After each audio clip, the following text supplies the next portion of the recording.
விக்னேஷ் என்ன பண்ணுறாரு, ராகவ் கிட்ட வந்து ஹெல்ப் கேட்குறாரு. இந்த மாதிரி வந்து அபியை நான் ரொம்ப நேசிக்கிறேன், அவங்கள நான் நல்லா பார்த்துப்பேன், அதனால் ப்ளீஸ் என்னை பற்றி கொஞ்சம் அபிக்கிட்ட சொல்லுங்கள் அப்படின்னு சொல்கிறாரு. இதை கேட்டு ராகவ் வந்து செமையாக டென்ஷன் ஆகிறாரு. இவனுக்கு இதே வேலையை போச்சு அப்படின்னு சொல்லிட்டு செமையாக கடுப்பாக வராரு. சரிங்க நான் சொல்கிறேன் அப்படின்னு சொல்லிட்டு போயிடுறாரு. இங்கே பாருங்கள், காதெல்லாம் நீங்களே சொல்லணும், தேவையில்லாமல் வந்து என்ன எதுக்கு இதில் இன்வால்வ் பண்ணுறீங்க அப்படின்னு சொல்லிட்டு கேட்குறாரு. ப்ளீஸ் சார் சொன்னால் கேளுங்க, என்னை பற்றி அபிக்கு தெரியல, அதான் நான் சொன்னால் கூட காதில் வேணான்றாங்க, ஆனால் அவங்களுக்கு என்னை பற்றி புரிய வைங்க, நீங்கள் வேணால் என்னை பற்றி விசாரிச்சு பாருங்கள் சார் அப்படின்னு சொல்கிறாங்க. உடனே வந்து ராகவ் டென்ஷன் ஆகிறாரு. இவனை பற்றி விசாரிக்க தான் என் வேலையா, இதே தான் பாட்டியும் சொல்கிறாங்க, இவனும் சொல்கிறான் அப்படின்னு சொல்லிட்டு செமையாக டென்ஷன் ஆகிறாரு. அடுத்து வந்து ராகவ் என்ன பண்ணுறாரு, லிஃப்ட்டில் வந்து போகிறாரு. அப்போ வந்து கரெக்டாக அபியும் கூடவே வராங்க. 2 பேருக்குமே வந்து உள்ளே இருக்கும்போது லிஃப்ட் வந்து நின்றுடுது.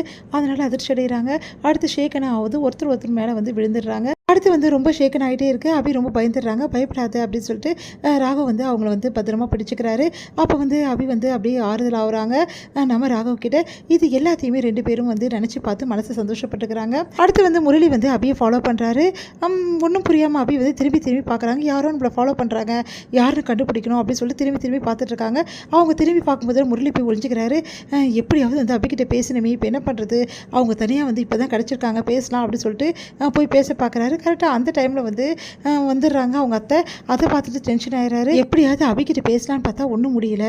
ஒன்று அபி வந்து அங்கே போயிடுறா, அப்படி இல்லைனா வீட்டில் வந்து இவங்கெல்லாம் கூட இருக்காங்க, என்ன தான் பண்ணுறது, அபி எப்போ தான் தனியாக வந்து மாட்டுவாளோ, எப்படியாவது அவகிட்ட வந்து மன்னிப்பு கேட்டு பழையபடி வந்து அவகிட்ட க்ளோஸ் ஆகிடணும் அப்படின்னு சொல்லிட்டு யோசிக்கிறாரு முரளி.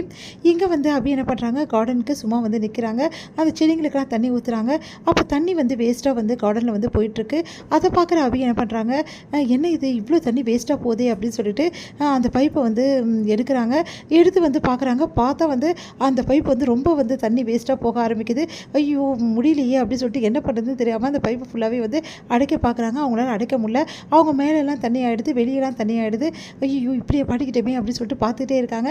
கரெக்டாக ராகவ் வந்து பார்த்துட்டு இவன் என்ன பண்ணுறா அப்படின்னு சொல்லிட்டு கார்டனுக்கு வராரு. உடனே வந்து என்ன பண்ணுறாங்க, கையில் இருக்க பைப்பை வச்சுட்டு தெரியாமல் வந்து ஆட்டினோன்னு ராகவ் மேலே ஃபுல்லாக தண்ணி வந்து பட்டுடுது. ராகவ் ஃபுல்லாக நனைஞ்சிடறாரு, ரொம்ப தொப்பையாகிறாரு. அபி முதல்ல வந்து அந்த பைப்பை வந்து நிறுத்து, வால்யூம் க்ளோஸ் பண்ணுன்றாரு. உடனே அபி வந்து என்ன சொல்கிறீங்க, எனக்கு ஒன்றும் புரியல, அங்கே பாரு என்ன பண்ணிகிட்ருக்க நீ, பாரு எல்லாருமே எப்படி தண்ணி படுதுன்னு சொல்லிட்டு என் மேலே ஃபுல்லாக நினச்சிட்டு பாரு அப்படி சொல்லி திட்டுறாரு. உடனே வந்து அபி வந்து எப்படி க்ளோஸ் பண்ணுறதுன்னு தெரியல அப்படி சொல்லிட்டு தவிக்கிறாங்க. உடனே அவர் வாங்கி க்ளோஸ் பண்ணுறாரு. என் மேலே ஃபுல்லாக வந்து தண்ணியை வந்து போட்டுட்டா பாரு, எப்படி நினைஞ்சிட்டேன்னு சொல்லிட்டு, இப்போ தான் ஆஃபீஸ் கிளம்பிட்டுருக்கேன், இப்படி பண்ணிட்டியே அப்படி சொல்லி சொன்னோன்னே, நான் வேணும்னு பண்ணல, தெரியாமல் தான், நீ தெரியாமல் பண்ணியா வேணும்னு பண்ண, என்னை நினச்சிட்டல, உன்னை நினைக்காம விட மாட்டேன் அப்படின்னு சொல்லிட்டு இவர் என்ன பண்ணுறாரு, தண்ணியை ஃபுல்லாக வந்து அவங்க மேலே வந்து போட்டுறாரு. அப்போ தண்ணி அடிக்கும்போது என்ன ஆகுதுன்னா, சரிங்க இப்போ என்ன என் மேலே தண்ணி அடிக்கணும் உங்களுக்கு அதானே ஆசை, இப்போ பாருங்கள் அப்படி சொல்லிட்டு அப்படி என்ன பண்ணுறாங்க, அந்த தண்ணியிலே வந்து அபி சூப்பராக வந்து டான்ஸ் ஆடுறாங்க. தண்ணியில் வந்து அந்த பாட்டு மழை பாட்டுக்கு டான்ஸ் ஆடுறாங்க. அதெல்லாம் பார்த்து ராகவுக்கு ஒன்றுமே புரியல. என்ன இவன், நான் இவ மேலே வந்து எனக்கு தண்ணி அடிச்சலாம் சொல்லிட்டு பழிவாங்க, தண்ணி அடித்தா இவன் என்னன்றா இதையே வந்து கூலாக மாற்றிக்கிட்டு இவ பாட்டு டான்ஸ் ஆடிட்டு இருக்காளே, ஒன்றும் புரியலையே அப்படின்னு சொல்லிட்டு தண்ணியை நிறுத்திட்டு என்ன இப்போ இதெல்லாம் அப்படி சொல்கிறாரு. இங்கே பாருங்கள், நம்மளுக்கு எவ்வளோ பிரச்சனை வந்தாலும் சரி, அதை வந்து நம்ம பாசிட்டிவாக எடுத்துகிட்டு நம்ம சந்தோஷமாக இருக்கணும்.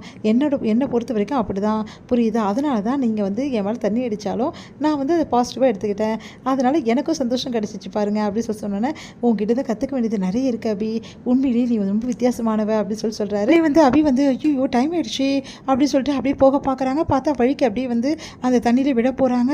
தாங்கி பிடிக்கிறாரு ராகவ். 2 பேரும் ஒருத்தர் தண்ணி அறியாமல் அப்படியே பார்த்துக்கிட்டே இருக்காங்க. இது முடியுது.